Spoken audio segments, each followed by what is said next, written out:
Washington, President Trump is clearly looking to make some kind of news, but about what, exactly, was not clear. And the mystery, as it often does with a president whose statements baffle even his staff, only deepened the next day. On Thursday evening, the White House told the presidential press corps that Mr. Trump was done with his public schedule for the day. But around 7 p.m., Mr. Trump summoned reporters who were still at work to the state dining room, where he was throwing a dinner for military commanders and their spouses. Gesturing to his guests, he said, "You guys know what this represents. Maybe it's the calm before the storm. What's the storm?" asked one reporter. Could be the calm before the storm, Mr. Trump repeated, stretching out the phrase, a sly smile playing across his face. From Iran? Ventured another reporter. On ISIS? On what? What storm, Mr. President? Asked a third journalist, a hint of impatience creeping into her voice. As the generals shifted from foot to foot, Mr. Trump brought the game of 20 questions to an end. He praised his bereaved guests as the world's great military people, and excused the stymied reporters, who returned to their workstations to start another round of, what was the president talking about? By Friday, the White House was still unable to shed light on the matter. Several of Mr. Trump's aides said they had no idea what the president meant. But the press secretary, Sarah Huckabee Sanders, wanted to make one thing clear: Mr. Trump wasn't just teasing his favorite antagonists. He was sending a message. I wouldn't say that he's messing with the press, Ms. Sanders told reporters. I think we have some serious world issues here. I think that North Korea, Iran both continue to be bad actors, and the president is somebody who's going to always look for ways to protect Americans, and he's not going to dictate what those actions may look like. Suddenly, Mr. Trump's pre-prandial banter took on an ominous tone. Maybe he was foreshadowing war with North Korea, which he has already threatened with fire and fury, if the reclusive country aimed its missiles at the United States.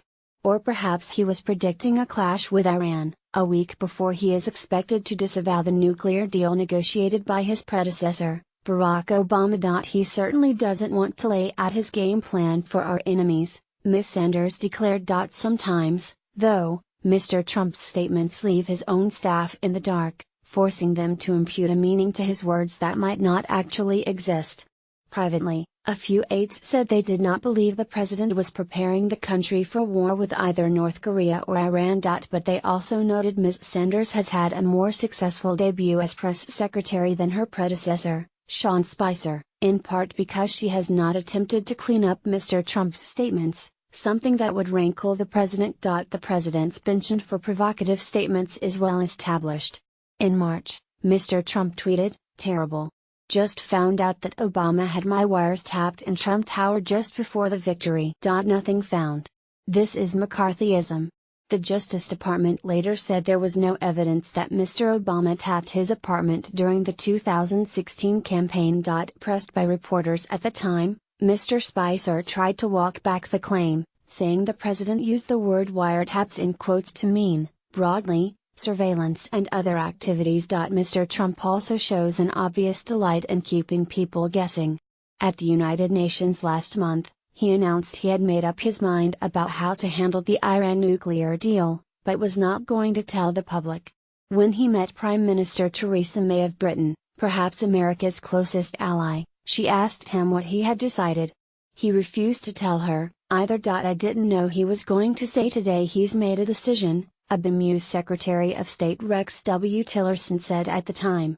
I knew he had, but I didn't know he was going to say he had. Henry A. Kissinger, the former Secretary of State, is credited with coining the principle of constructive ambiguity in diplomacy, the use of deliberately fuzzy language to overcome sensitive issues in negotiations between countries.